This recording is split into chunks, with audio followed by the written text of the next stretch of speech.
अस्सलाम वालेकुम।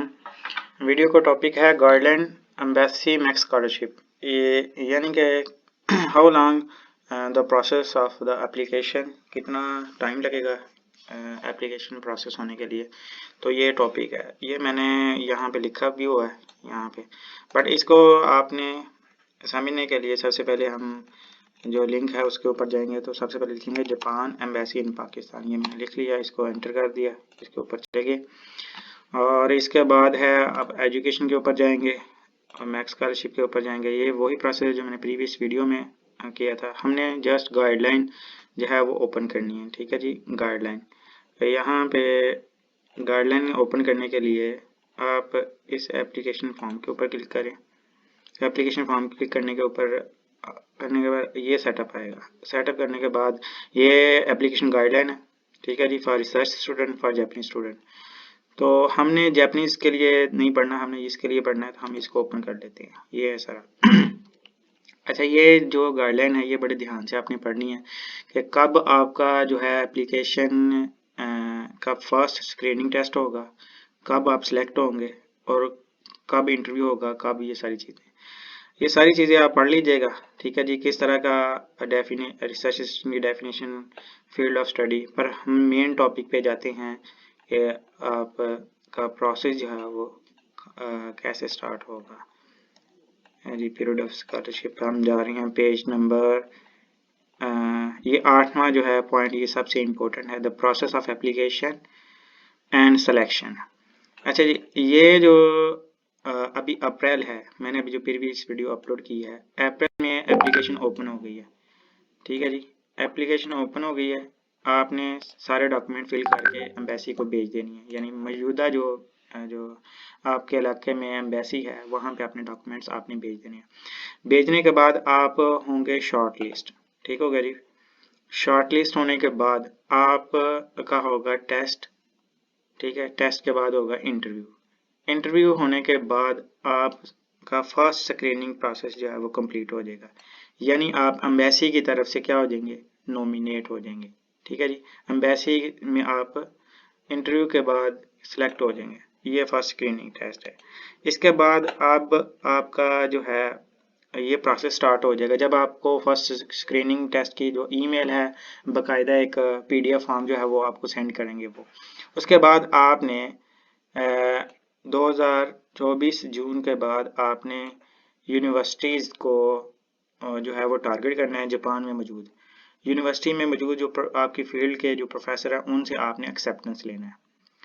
अब एक्सेप्टेंस लेने की जो लास्ट डेट है वो क्या है, अनटिल 9 अगस्त 2024। यानी रिजल्ट जून में है और 2 या 3 महीने, जुलाई अगस्त, और इन 2 महीनों के अंदर अंदर आपने क्या करना है, एक्सेप्टेंस लेकर वो जो प्लेसमेंट फॉर्म जो यहाँ पे मौजूद है, प्लेसमेंट फॉर्म, ये जो प्लेसमेंट फॉर्म है ये, ठीक है जी। ये इस प्लेसमेंट फॉर्म में जिससे आपको एक्सेप्टेंस मिल जाना है, ये मैं ओपन करके दिखाता हूँ।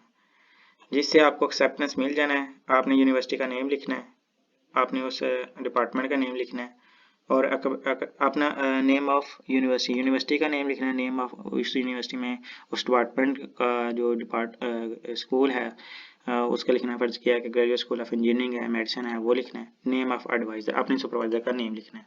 ये 3 जो है वो चॉइसेस आपने फिल करनी है।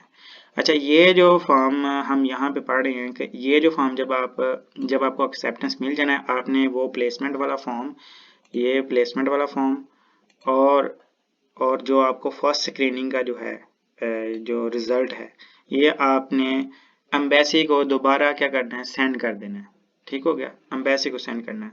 अच्छा, एम्बेसी को जब आपने सेंड कर देना है, इसके बाद आपने जो डॉक्यूमेंट सारे जो एम्बेसी ने आपको सिलेक्ट करने के बाद आपको ईमेल करने हैं, उसमें एम्बेसी की स्टैंप लगी होगी।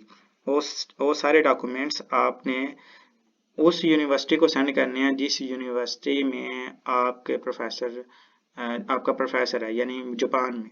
ठीक है जी। सबमिशन ऑफ प्लेसमेंट फॉर्म अब यहाँ पे लिखी हुई है, ये आपने सितंबर में जो है वो जमा करा देने हैं यूनिवर्सिटी में।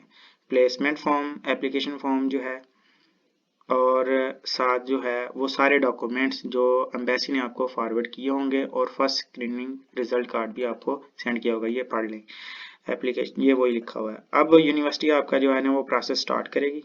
प्रोसेस स्टार्ट होने के बाद वो आपको सिलेक्ट या रिजेक्ट करेगी, ठीक है जी। इस वजह से वो जो प्लेसमेंट फॉर्म है ना वहाँ पे, ये जो प्लेसमेंट फॉर्म है यहाँ पे 3 चॉइसेस दी गई हैं, ठीक है जी। इस वजह से आपने कम से कम 2 या 3 यूनिवर्सिटी जो हैं वहाँ से आपने एक्सेप्टेंस लेना है और ये फॉर्म फिल करके ये एम्बेसी को सेंड करना है फर्स्ट स्क्रीनिंग रिजल्ट कार्ड के बाद, ठीक है कि जैसा कि यहाँ पे मेंशन है। इस डेट से पहले पहले जो है ना आपने वो एक्सेप्टेंस लेकर सुपरवाइजर से एम्बेसी को फॉरवर्ड कर देना है। एम्बेसी को फॉरवर्ड करने के बाद अब एम्बेसी के पास तो इन्फॉर्मेशन चली गई और फिर ये सारे डॉक्यूमेंट्स आपने यूनिवर्सिटी को सेंड करने हैं, ठीक है जी। फिर वो आपको रिजल्ट जो है वो देगी जून में, ये अक्टूबर है, ये जनवरी फरवरी में, हाँ जी जनवरी फरवरी में 2025 में आपको मुकम्मल जो है वो नोटिफिकेशन मिल जाएगा कि आप जो है वो सिलेक्ट हुए हैं या नहीं हुए, ठीक है भैया। ये आपको एप्लीकेशन में पास था screening and university accepting scholarship आपको एम्बेसी भी बता देगी और यूनिवर्सिटी भी बता देगी। इसके बाद वीजे का प्रोसेस होगा। अच्छा ये पॉइंट नंबर 9 और ये यहाँ पे मेंशन है पॉइंट नंबर 9 और 10। अच्छा ये प्रोसेस है 2024 अप्रैल से लेकर 2025 फरवरी तक, ठीक है जी। ये आपका फाइनल है। ये डॉक्यूमेंट्स जो हैं वो आपने सारे के सारे जो है वो सेंड करने हैं यूनिवर्सिटी को, ठीक हो गया जी। जब आपका फर्स्ट स्क्रीनिंग हो जाएगा आपने एक्सेप्टेंस लेना है। वो एक्सेप्टेंस जो है उस प्लेसमेंट फॉर्म में फर्ज किया 2 एक्सेप्टेंस फॉर्म है, 3 है, 3 यूनिवर्सिटी से वो आपने यूनिवर्सिटी सेंड कर दे, एम्बेसी सेंड करना है। और यहाँ पे जो इम्पोर्टेंट पॉइंट है request for provisional acceptance and submission of placement form, ये बहुत इंपॉर्टेंट है, ये आपने पढ़ लेना है।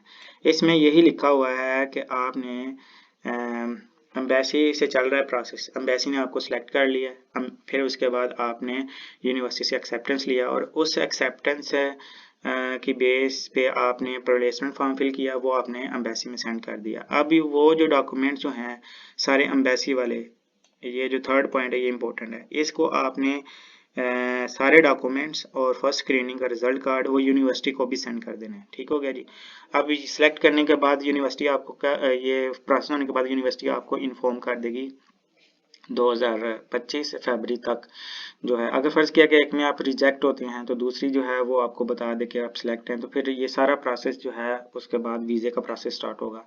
अब वीज़े का ये सेकंड स्क्रीनिंग फॉर्म है, ये आपको डेट बता देंगे कब अनाउंस होना है कब नहीं।